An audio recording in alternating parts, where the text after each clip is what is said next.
Hello everyone. हमारे previous video में हमने energy of a driven oscillator and energy resonance के केस को देखा था। उसमें हमने सबसे पहले काइनेटिक एनर्जी को कैलकुलेट किया था। वहाँ से हमने काइनेटिक एनर्जी की एवरेज वैल्यू को निकाला था, जो कि आई थी 1/4 m omega square x not square. ठीक है, यहाँ पर जो ओमेगा है वो हम जो एक्सटर्नल फोर्स लगा रहे हैं उसकी फ्रीक्वेंसी है। उसके बाद हमने उसके लिए रिजोनेंस कैलकुलेट किया था, तो हमने ये देखा था ओमेगा जब ओमेगा नॉट के बराबर होगा उस केस में हमारी काइनेटिक एनर्जी क्या होगी, मैक्सिमम होगी। यहाँ पर हमने इस केस को देखा था कि जब ओमेगा नॉट के बराबर होगा वहाँ पर हमें काइनेटिक एनर्जी की मैक्सिमम वैल्यू मिलेगी। इसे हमने energy resonance for kinetic energy कहा था। उसके बाद नेक्स्ट पार्ट में हमने इसकी एनर्जी रिजोनेंस को ड्रॉ किया था, जिसमें omega is equal to omega naught पर मैक्सिमम वैल्यू मिलेगी। उसके बाद हमने पोटेंशियल एनर्जी को कैलकुलेट किया था और उसके बाद उसकी एवरेज वैल्यू को निकाला था।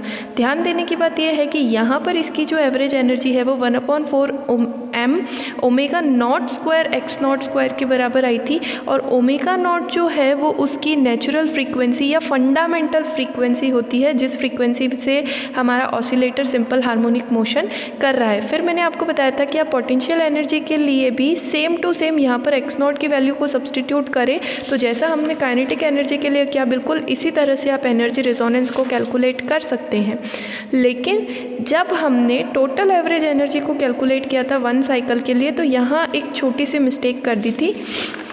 यहाँ पर काइनेटिक एनर्जी जो है average 1/4 m omega square x not square है, जबकि हमारी जो पोटेंशियल एनर्जी है वो 1/4 m omega naught square x not square है। ओमेगा और ओमेगा नॉट दोनों अलग अलग है, तो यहाँ पर जो पोटेंशियल एनर्जी है इसमें ओमेगा नॉट नहीं होकर के ओमेगा है, और काइनेटिक एनर्जी जो है उसमें ओमेगा नॉट नहीं होकर के ओमेगा स्क्वायर है, और पोटेंशियल एनर्जी में यहाँ पर हमारे पास ओमेगा नॉट स्क्वायर है। तो जो हमारी 1 साइकिल के लिए टोटल एनर्जी आएगी वो ये हो जाएगी energy average value of energy is equal to, अब आप देखिए कि 1/4 भी कॉमन आ जाएगा, m भी कॉमन आ जाएगा और x नॉट स्क्वायर, ये सारी ही टर्म्स क्या आ जाएंगी, कॉमन आ जाएगी, और पीछे बचेगा हमारे पास omega square plus omega not square. ये हमारी 1 साइकिल के लिए एवरेज एनर्जी की फाइनल वैल्यू है। इसे आप करेक्ट कर लीजिए। उसके बाद हम आज का हमारा नेक्स्ट टॉपिक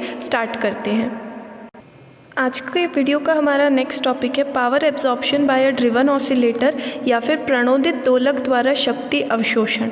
सबसे पहले तो हम जानते हैं कि पावर इज इक्वल टू क्या होता है, एनर्जी अपॉन टाइम या फिर वर्क डन अपॉन टाइम। पर सेकंड में जितना वर्क डन किया जाता है वो उसकी पावर के बराबर होता है। तो हम कैसे लिखेंगे कि इस ड्रिवन ऑसिलेटर के लिए शक्ति अवशोषण क्या होता है, when we apply force on a driven oscillator then it starts moving with frequency omega. हमें पता है कि जब हम बाहर से एक्सटर्नल फोर्स लगाते हैं तो हमारा ऑसिलेटर ओमेगा फ्रीक्वेंसी से मोशन करने लगता है। द पावर इज एब्जॉर्ब्ड, उस केस में पावर एब्जॉर्ब होती है which is equal to the work done per second. 1 second में उस पर जितना वर्क डन किया जाता है उसके बराबर वो शक्ति को क्या कर लेता है, अवशोषित कर लेता है।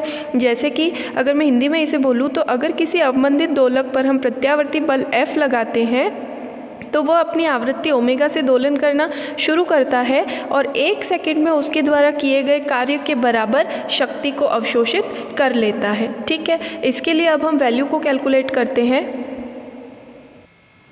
तो हम जानते हैं कि पावर का फॉर्मूला होता है P is equal to F into v. तो मैं लिख लेती हूँ power is equal to F into v. यहाँ पर F वो फोर्स है जो हमने बाहर से एक्सटर्नली लगाया है, और हम जानते हैं कि एक्सटर्नल फोर्स जो होता है वो F not sign omega T के बराबर होगा। तो यहाँ पर मैं अगर F की वैल्यू को सब्सटीट्यूट करूँ तो मुझे मिलेगा F naught v sine omega t. अब V जो होगा हमारा वो dx/dt के बराबर होगा, यानी जो x की वैल्यू होगी उसका हम क्या करेंगे, डिफरेंशिएशन करेंगे। x है हमारे पास x not sign omega t minus 5। इसका जब हम डिफरेंशिएट करेंगे तो उससे हमें dx/dt मिलेगा। x नॉट कॉन्स्टेंट है तो वो बाहर रह जाएगा, साइन ओमेगा टी का हो जाएगा कॉस ओमेगा टी माइनस 5, और जब हम इस अंदर वाली टर्म का दोबारा से करेंगे तो ओमेगा मिलेगा क्योंकि t का 1 हो जाएगा और 5 का 0 हो जाएगा। तो ये है मेरी v की वैल्यू जो मैं इस इक्वेशन में सब्सटीट्यूट करूँगी तो मुझे मिलेगा f नॉट और x नॉट ओमेगा, उसके बाद cos omega t minus phi.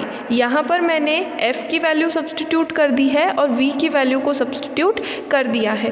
अब और जो यहाँ पर हमने यहाँ पर एफ़ नॉट की वैल्यू रख दी, ये एफ़ नॉट, वी की वैल्यू हमने ये जो कैलकुलेट करी थी ये रख दी। उसके बाद हमारे पास बचा था साइन ओमेगा टी, जिसे हम यहाँ पर लिख लेंगे। अब हम यहाँ देखते हैं कि हमें दिया हुआ है कॉस ए माइनस बी। तो अगर मैं कॉस ए माइनस बी का फॉर्मूला यहाँ पर यूज़ करूँ तो वो होता है cos A cos B minus sign A sine B. तो उसे अगर मैं यूज़ करूँ तो F not x not omega, ये चीज़ें तो कांस्टेंट है, cos A cos B, cos A cos B minus sign A sine B.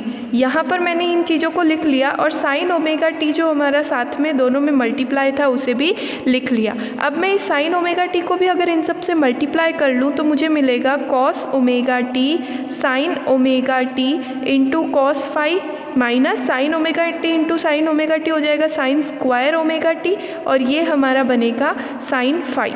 यहाँ पर था F not x not into omega. ये आई है हमारी P की वैल्यू। अगर हमें मीन पावर एब्जॉर्प्शन को कैलकुलेट करना हो, माध्य शक्ति अवशोषण या फिर मीन पावर एब्जॉर्प्शन,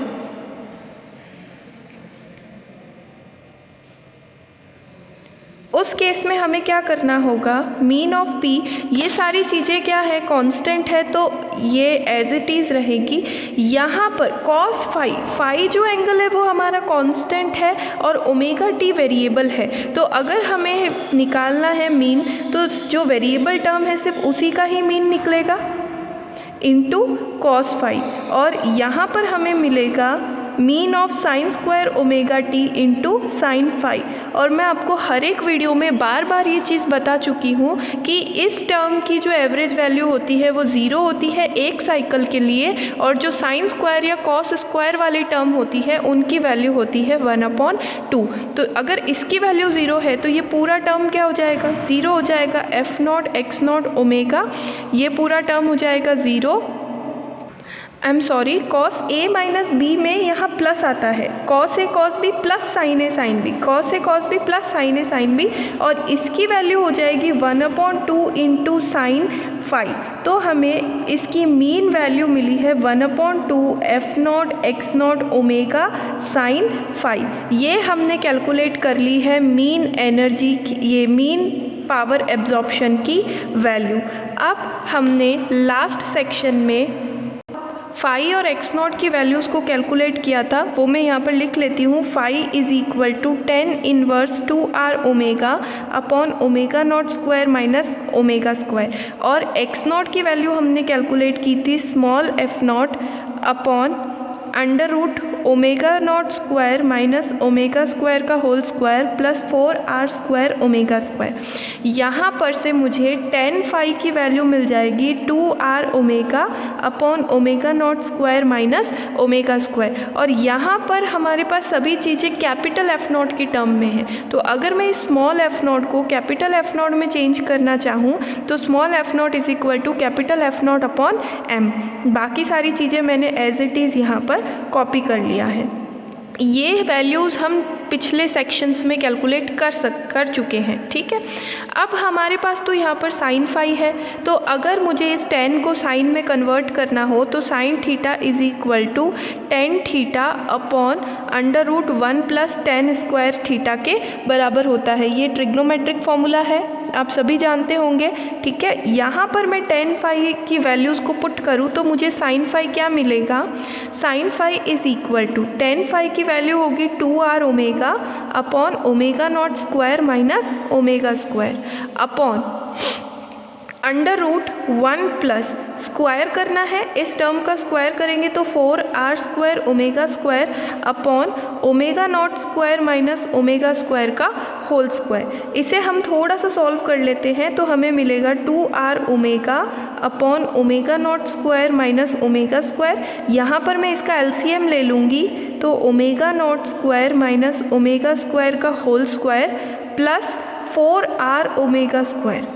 ये है अंडर रूट में, और नीचे ये वाली जो टर्म है ये रूट में रहेगी, स्क्वायर टर्म है, और इसे जब हम रूट से बाहर ले लेंगे तो ये हो जाएगी simple omega naught square minus omega square. इसको मैंने रूट में से बाहर ले लिया है। यहाँ से इसे हम कैंसिल कर देंगे तो हमें साइन फाई की वैल्यू मिलेगी 2r omega upon under root omega not square minus omega square का whole square plus 4r square omega square. ये वैल्यू हमने कैलकुलेट करी है साइन फाई की। अब साइन फाई की ये जो वैल्यू है ये हम यहाँ पर करेंगे सब्स्टिट्यूट, तो उससे हमें मिलेगा, यहाँ पर मैं इस चीज़ को सॉल्व कर लेती हूँ, from equation 1 P mean P is equal to 1/2 F not x not omega. Sine phi की वैल्यू हो जाएगी 2r omega upon under root omega not square minus omega square का whole square plus 4r square omega square.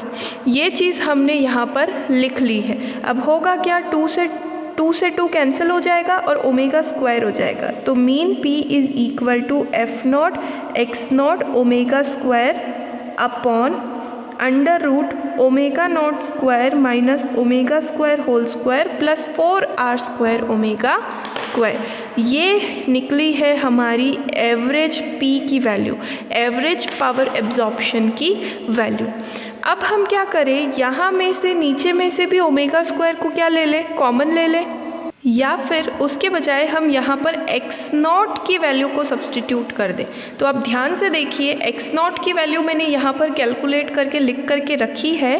तो अगर मैं इस x not की value को सब्सटीट्यूट कर दूँ, put value of x not, तो ध्यान से देखिए क्या होगा, f नॉट हमारा एज इट इज़ रहेगा, x नॉट की जगह पर आएगा f not upon m, into F not कर दिया मैंने, अपॉन m है, f नॉट लिख लिया, इसकी वैल्यू हो गई ओमेगा स्क्वायर, और x नॉट में ये चीज़ भी है, ठीक है। तो यहाँ पर देखिए ये चीज़ इंटू यहाँ पर ये चीज़, दोनों जब मल्टीप्लाई होंगी, सेम टर्म्स है और रूट के अंदर है, तो दोनों का रूट से रूट क्या हो जाएगा, कैंसिल हो जाएगा, और हमारे पास बचेगा ओमेगा नॉट स्क्वायर प्लस ये वैल्यू बचेगी। कुछ नहीं किया है मैंने, ये वैल्यू को उठा करके एज इट इज़ इस इक्वेशन में रख दिया, तो ऊपर एफ नॉट बना, अपॉन में m, और सेम चीज़ का स्क्वायर है, तो स्क्वायर से अंडर रूट कैंसिल हो जाएगा और ये टर्म मुझे यहाँ पर मिलेगी। अब मैं यहाँ से ओमेगा स्क्वायर को कॉमन ले सकती हूँ, और यहाँ पर से मैंने r को नीचे नहीं लिखा है तो मैं इस r को भी लिख लेती हूँ।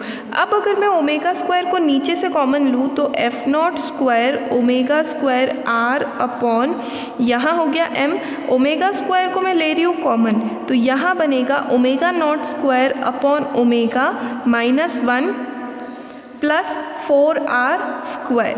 फिर इस ओमेगा स्क्वायर से ये वाला ओमेगा स्क्वायर क्या हो जाएगा, कैंसिल हो जाएगा। ये मिली हमें इसकी एवरेज पावर की वैल्यू।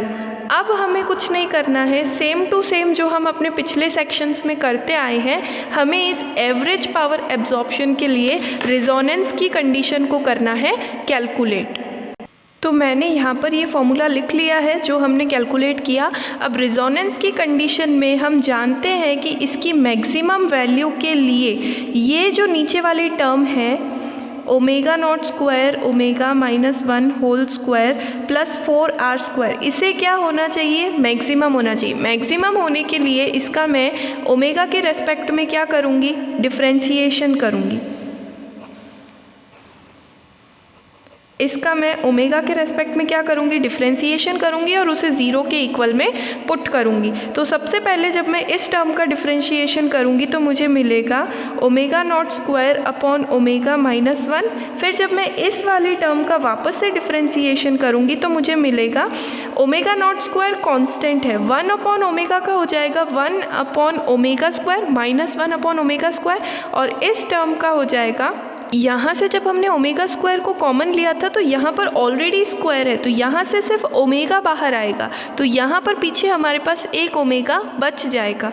तो अब जब हम इसका करेंगे डिफ्रेंशिएशन, यहाँ पर भी ओमेगा बचेगा, यहाँ हो जाएगा माइनस का 1 अपॉन ओमेगा स्क्वायर और फिर ओमेगा का डिफ्रेंशिएशन होगा 1 जो कि हो जाएगा 0 के बराबर। अब ध्यान से देखिए मैं क्या कर रही हूँ, मैं यहाँ से माइनस को कॉमन ले रही हूँ तो -2, यहाँ हो जाएगा omega not square minus omega upon omega, और यहाँ हो जाएगा omega not square upon omega square plus 1 is equal to 0। फिर मैं क्या करूँगी, यहाँ पर अगर मैं LCM ले लूँ, ठीक है, फिर ओमेगा क्यूब को मैं 0 के बराबर भेजूँ तो मुझे ये कंडीशन मिलेगी जो हमें हर रेजोनेंस की कंडीशन में मिलती आई है। यहाँ से हमें रिजल्ट मिलेगा omega is equal two plus minus omega naught, लेकिन हम माइनस वाली टर्म को कंसीडर नहीं कर रहे हैं क्योंकि ये फ्रीक्वेंसी है। तो यहाँ से हमें मिलेगा omega is equal to omega not.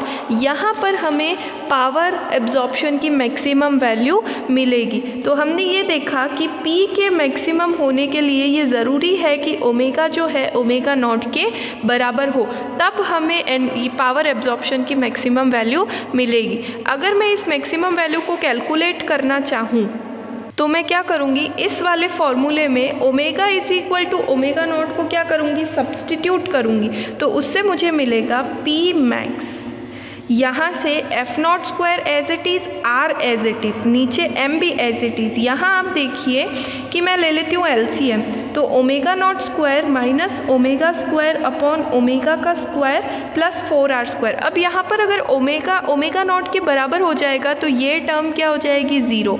Eight omega is equal to omega naught, ये टर्म क्या हो गई हमारी, 0 हो गई। अब ये टर्म 0 हो गई तो हमें मिला f naught square into r upon m, और यहाँ पर बचेगा 4r स्क्वायर, है ना। ये m जो है इस पूरे के साथ मल्टीप्लाई में है, तो अंदर ब्रैकेट में सिर्फ बचा 4r स्क्वायर। एक r से एक r कैंसिल हो जाएगा, F naught square m 4r। अब हमें पता है कि 1/2r टाउ के बराबर होता है, तो यहाँ पर मैं इसको ऐसे भी अरेंज कर सकती हूँ 2m इंटू 2r। ये चीज़ हो जाएगी टाउ के बराबर F naught square tau upon 2m।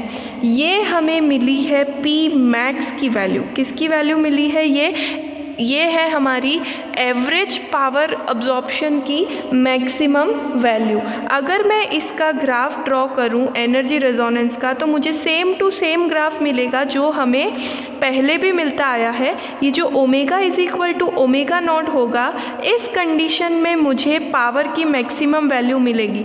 यहाँ पर मुझे पावर एब्जॉर्प्शन की मैक्सिमम वैल्यू मिलेगी, लेकिन यहाँ पर एक नया कॉन्सेप्ट ये इंट्रोड्यूस होता है, हाफ पावर पॉइंट। अब आप देखिए ये जो कर्व है ये दोनों तरफ बिल्कुल exactly same to same symmetric है। तो यहाँ पर 2 पॉइंट ऐसे होंगे, ये देखिए बिल्कुल सेम पोजीशन पर 2 पॉइंट ऐसे होंगे जहाँ पर हमारी पावर अपनी मैक्सिमम वैल्यू की आधी होती है। क्या बोल रही हूँ मैं, इस सिमेट्रिक कर्व में हमारे पास 2 पॉइंट, एक लेफ्ट हैंड साइड में एक राइट हैंड साइड में, ऐसे 2 पॉइंट्स होते हैं जहां पर पावर अपनी मैक्सिमम वैल्यू की आधी रह जाती है, अपनी मैक्सिमम वैल्यू की हाफ हो जाती है। ऐसे पॉइंट्स को हम हाफ पावर पॉइंट्स या फिर हिंदी में हम कहते हैं अर्ध शक्ति बिंदु। ठीक है, ये बहुत इंपॉर्टेंट पॉइंट है। अब इसका क्या इंपॉर्टेंस है ये हम नेक्स्ट हमारे पोर्शन में देखेंगे, जिसमें हम क्वालिटी फैक्टर Q को कैलकुलेट करेंगे। ठीक है, अभी के लिए आपको सिर्फ इतना ही समझना है कि पावर एब्जॉर्प्शन का जो कर्व होता है, सबसे पहले तो उसका रेजोनेंस पॉइंट कहाँ होता है, omega is equal to omega naught पर उसकी हमें मैक्सिमम वैल्यू मिलती है।